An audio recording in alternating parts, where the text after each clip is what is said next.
Hello, I'm Sergeant Nathan Barlow with the Indianapolis Metropolitan Police Department Training Academy. In this video, we will discuss the IMPD Applicant Physical Fitness Standardized Test. As an applicant to this department, you will be required to perform and pass this standardized test before entrance to the IMPD Training Academy. Physical fitness is an important component of law enforcement. Results of several public safety studies have shown 20 to 30 strenuous physical tasks that are related to the job of public safety. Being able to perform these tasks and essential tasks are required of a police officer. These tasks can be measured by their physical fitness component, namely cardiovascular endurance, anaerobic power, muscular strength and endurance, flexibility, and body composition.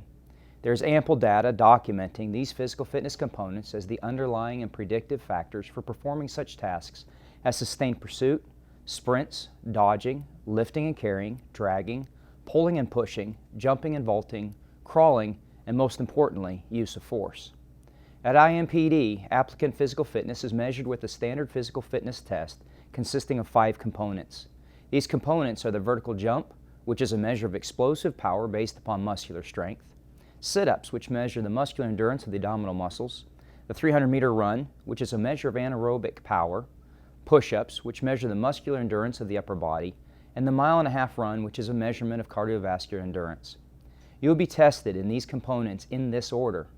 Proper footwear and exercise attire is required, including clothing appropriate for running outdoors. It is recommended, but not required, for compression shorts or tights to be worn under your gym shorts. Before these tests, you will be permitted to have a warm-up period, which may consist of light cardiovascular respiratory activity and dynamic stretching. The first component of the physical fitness test is the vertical jump. A freestanding measuring device called a vertec will be used. You will first be instructed to give a standard reach measurement. To do this, you will stand with both feet flat on the floor. While looking forward, you will raise your arm closest to the device as high as you can while looking straight ahead. The vertec device will then be adjusted by an evaluator or monitor. The bottom vane of the device will be touching the tip of your extended fingers. This is the standard reach measurement. Before performing the event, step back approximately 3 inches to remove yourself from directly beneath the device. In preparation for your jump, one foot must remain stationary. The other foot may start to the back or side, but must come together with the other foot as the jump is performed. You should bend your legs and move your arms to gain momentum. You can use a rocking motion before you jump. With the vertec device, you will jump as high as possible and gently, I repeat gently, tap the vane stack to move the highest vane possible. Do not slap at, grab, or pull down on the vanes as they will break. Your score is the difference between your standard reach and the vane you are able to touch on the vertec device. You will have a maximum of 3 attempts to meet the minimum standards. Your first passing score will be recorded. The state standard for the vertical jump is a minimum of 13.5 inches. The second component of the physical fitness test is the 1-minute sit-up test. You will start in the down position with your back flat on an exercise mat. Your knees will be bent to an approximate 90-degree angle and your feet will be flat. A fellow applicant or evaluator will hold your feet with their hands. Their knees will not be placed on the toe box of your shoe. Your hands will be fingers interlaced and placed behind your head, not on top of your head and not behind your neck. Your fingers must remain interlaced with your hands behind your head for each sit-up. You should not pull on your head during the up motion. The up position will be achieved when both elbows either touch your knees or both elbows break the vertical plane going past your knees. If you fail to bring your elbows to your knees, or if you only touch your thighs with your elbows, the repetition will not count. On the way down, your shoulder blades must touch the mat. Your buttocks must remain on the mat with no thrusting of the hips. Any resting must be done in the up position only. Resting more than 1 second in the down position will end the test. Evaluators and monitors will ensure that proper protocol is met. Failure to follow proper protocol will result in sit-ups not being counted. You will be told immediately if a sit-up you perform does not count. The evaluator will say form break in whatever form you broke. For example, form break, elbows not to knees, or form break, shoulder blades not to mat. Those sit-ups will not count. Your score is the correct number of sit-ups performed in 1 minute. The state entrance standard for the 1-minute sit-up test is 24.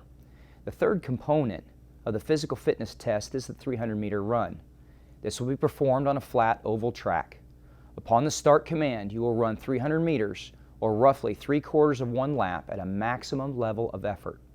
Your time used to complete the distance will be recorded in seconds. The state entrance standard for the 300-meter run is 82 seconds or less. The fourth component of the physical fitness test is push-ups. You may perform the push-ups either on an exercise mat or gym floor. Whichever surface you choose, you must have both feet and hands on that surface. Before you begin, you will lie on your stomach. Some part of your hands must lie within a vertical plane drawn from the outside edge of your shoulders to the mat or floor. Your feet must be together or no more than shoulder width apart. An evaluator will place a yoga block under your sternum or chest bone. The evaluator will then hold the block on the sides, preventing direct contact between applicant and evaluator. You will start in the up position with only your hands and feet on the mat or floor. Your head should be in a neutral position. Once you begin the exercise, your hands and feet must remain in the same position throughout all of your push-ups. Your body must be in a straight plane between your shoulders, torso, hips, knees, and ankles. Your body must remain in this straight position throughout all of your push-ups. You may not bend at the waist or knees. In the down position, you must touch the yoga block. When coming back to the up position, your arms must lock out. One push-up is completed when, after starting in the up position, your chest touches the yoga block, and then after pushing back up, your elbows lock out in the up position. Any resting must be done in the up position. There is no time limit. Your score will be the number of push-ups you correctly perform. The state entrance standard for push-ups is 21. Any violation of push-up protocol is a form break. If you have any form breaks, you will be told form break and the form you broke. For example, form break, back not straight, or form break, hands moved. During the test, you will be allowed one form break. A second form break will end the test. If your test is terminated due to form breaks and before you complete 21 correct push-ups, you will be given one opportunity to retest after an approximate 5-minute break. Your score will be the highest number of correct push-ups you performed on either the first or the second test. The fifth and final component of the physical fitness test is the 1.5 mile run. You will complete the 1.5 miles on 6 laps on the track as fast as possible. Upon completion of the last or 6th lap, your finish time will be recorded. The state minimum entrance standard for the 1.5 mile run is 18 minutes, 56 seconds or less. The Indiana Law Enforcement Training Board has established minimum entrance standards which applicants must meet before their entrance to the Academy. The Indianapolis Metropolitan Police Department also applies these entrance standards. If you are selected to continue in the hiring process, you will be required to return to the Academy and perform this same test the second time prior to your hiring date. You'll also be tested during the first week of the training and then periodically throughout the Academy. It is therefore imperative you maintain or ideally improve your physical fitness prior to the start of the Academy. Prior to successful completion and exiting the Academy, you'll be tested to ensure that you meet state and IMPD exit standards. Failure to meet state-mandated standards will result in your termination of employment with the Indianapolis Metropolitan Police Department. For more information on these tests or for tips on how to prepare for these tests, go to www.joinimpd.indy.gov. Thank you for your interest in the Indianapolis Metropolitan Police Department, and good luck.